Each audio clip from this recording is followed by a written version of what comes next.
तो दोस्तों स्वागत है आपका अपने YouTube चैनल ऋषभ एजुकेशन पर।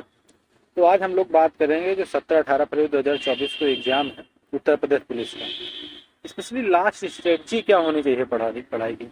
आप लोगों ने देखा होगा कि आप लोगों के आसपास बहुत सारे लड़के ऐसे होंगे कि 5-6 साल 7 साल से लगातार पढ़ाई कर रहे हैं, कोई एग्जाम नहीं निकल रहा है। तो बहुत सारे लड़के भी ऐसे भी होंगे जो 1 साल या 2 साल या 6 महीने पढ़ाई कर उनका एग्जाम निकल गया। तो पढ़ाई करना और पढ़ाई में सफल होना मतलब एग्जाम क्रैक करना दोनों अलग बात है। जैसे कोई एग्जाम किसी से तुम पूछते होगे यार कि यार सोते होगे तुम्हारे साथ तो वो लड़का है कि वो लड़का है यार, और उससे जो भी क्वेश्चन पूछो सब सब्जेक्ट चाहे हिंदी हो चाहे रीजनिंग हो चाहे जीएस हो बता लेता है, लेकिन वो बोल देता है सभी क्वेश्चन चाहे जहाँ से पूछो एग्जाम बता देता है और एग्जाम नहीं क्रैक कर पाता है। ये सब बातें कि एग्जाम में रियल में क्या करना चाहिए। तो हम लोग शुरू करते हैं। अगर जो वीडियो अच्छा लगे, वीडियो थोड़ा सा भी आपके लिए हेल्पफुल हो तो लाइक शेयर एंड सब्सक्राइब कर लीजिएगा। तो आगे लगातार वीडियो आते रहेंगे 4-5 दिन जब तक आपका एग्जाम नहीं होगा। रियल में किस बेस में क्या स्ट्रेटजी अपनानी चाहिए, अगर कोई भी क्वेरी हो तो आप नीचे कमेंट बॉक्स में कमेंट भी कर सकते हैं। करना क्या है, खासकर उनके लिए है जो अभी तक एग्जाम नहीं दिए हैं या 1 ही 2 एग्जाम दिए हैं और सेट नहीं हो पा रहे हैं। तो आपने जितनी भी पढ़ाई कर ली है, चाहे अभी 10 दिन से शुरू किए हों चाहे 10 महीने से या 6 महीने से, उससे इससे कोई लेना देना नहीं। तो आपके 6-7 दिन 8 दिन अभी लगभग बचा हुआ है। तो इससे करना क्या है, आपको पहले तो ये करना है कि आप जैसे हिंदी रीजनिंग जीएस और मैथ 4 सब्जेक्ट हैं। तो पहले जैसे डेली बताते हैं, जैसे पहले दिन की ही बात है, लगातार डेली ये करना है। तो जैसे सुबह उठना है, कुछ रिपीट करना जो शाम का छूटा हुआ हो।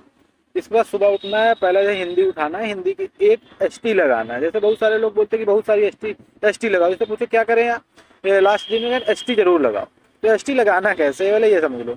एक एसटी उठाओ, सब्जेक्ट वाइज उठाना, हिंदी की उठाओ, इसके बाद उसको लगाओ। लगभग 37-38 क्वेश्चन, 37 मान के चलते एक क्वेश्चन होंगे। तो जैसे 37 क्वेश्चन हुए, इसके बाद तो जैसे तुमने सॉल्व किया, मान लिया अभी तुम्हारी तैयारी बहुत अच्छी नहीं, 20 क्वेश्चन की तैयारी, तो 20 क्वेश्चन में तो सफल से तुम्हारी परीक्षा पास होने वाली नहीं है। तो 20 क्वेश्चन तुम्हारे सेट हुए। तो 20 क्वेश्चन में करना क्या है तुम्हें, अब तुम्हारे सही कितने हुए, 17 मतलब क्वेश्चन, लगभग एक चैप्टर से 2 क्वेश्चन, तो 8 क्वेश्चन तुम्हारे सही नहीं हुए 8 चैप्टर के।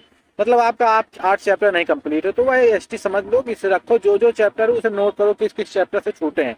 वो 2-3 चैप्टर तुम बैठ के तुरंत पढ़ लो। पढ़ने के बाद वो बुक रख देनी, फिर उस दिन कुछ नहीं करना है। ऐसी ही रीजनिंग उठाना है। रीजनिंग के चैप्टर लगभग रीजनिंग के आते हैं 56, मेंटल एबिलिटी मान के, मैथ का कुछ चैप्टर रीजनिंग में आता है मेंटल एबिलिटी, लगभग 56 क्वेश्चन आते हैं, 57, 56, 55। तो उसका भी यही हाल करना है, उठाना है, क्वेश्चन सॉल्व करना है। गिरी कीमत में 30 क्वेश्चन सॉल्व कर लोगे, इसके बाद लगभग आपके कितने बचेंगे, 26 क्वेश्चन। 26 क्वेश्चन में लगभग आपके चैप्टर पहुंचेंगे लाके 10 चैप्टर, लगभग 10 चैप्टर आपको नहीं आते होंगे।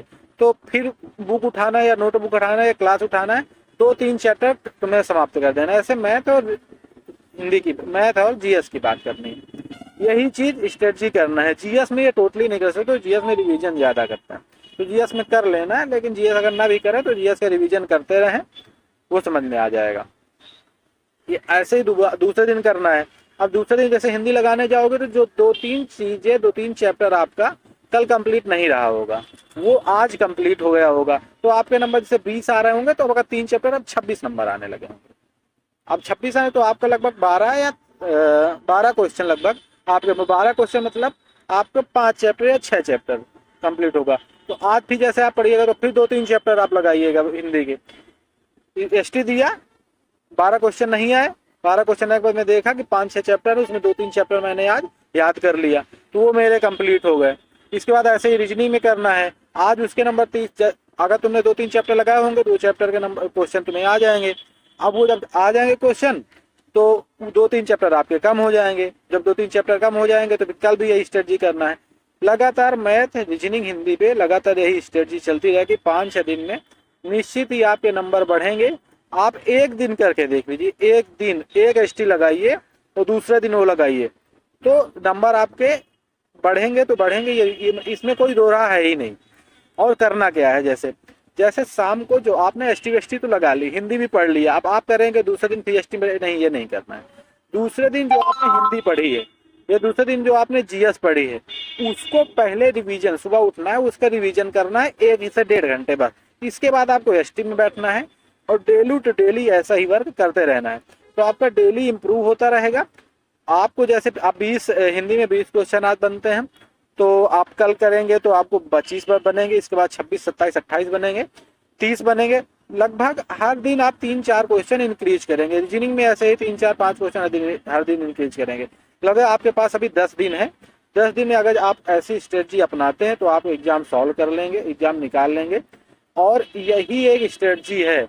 लड़का प्रेशर, लास्ट में आप प्रेशर में होंगे, अरे कैसे हो, मेरा सब्जेक्ट इतना छोटा है, इतना छोटा है।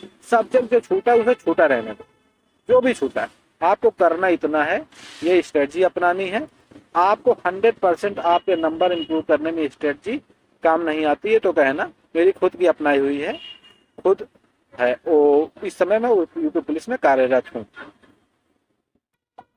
लगातार स्ट्रेटजी की वीडियो सभी सब आती रहेंगी। अगर कोई क्वेरी हो तो आप मैसेज कर सकते हो कि इस बारे में वीडियो बना सकता हूँ। बहुत अच्छी सोचना, बहुत लाग लपेट करके नहीं देंगे। कुछ लोग हमें पहचानते होंगे पिछले भर्ती से, और समझ में कुछ कभी कभी सूचनाएं देते रहते हैं, लेकिन जो फैक्चुअल होती हैं, फर्जी का लाग लपेट वाली सूचनाएं नहीं, हाय हाय वो वाली सूचनाएं नहीं रहती हैं। आप ये स्ट्रेटजी किसी भी, चाहे ऑनलाइन पढ़ रहे हो, चाहे यूट्यूब से पढ़ रहे हो या बुक से पढ़ रहे हो, इसे ऐसे कर सकते हैं। अगर वीडियो अच्छा लगा हो तो लाइक चैनल सब्सक्राइब कर दीजिएगा, सब्सक्राइब कर लीजिएगा कि जो स्ट्रेटजी आए वो आपके पास तक जरूर पहुंचे। या आप देख रहे हैं तो आपको जो सगे संबंधी है, आप जो लड़के भाई बहन जो तैयारी कर रहे हैं उनके पास पहुंचाएं। थैंक यू, धन्यवाद।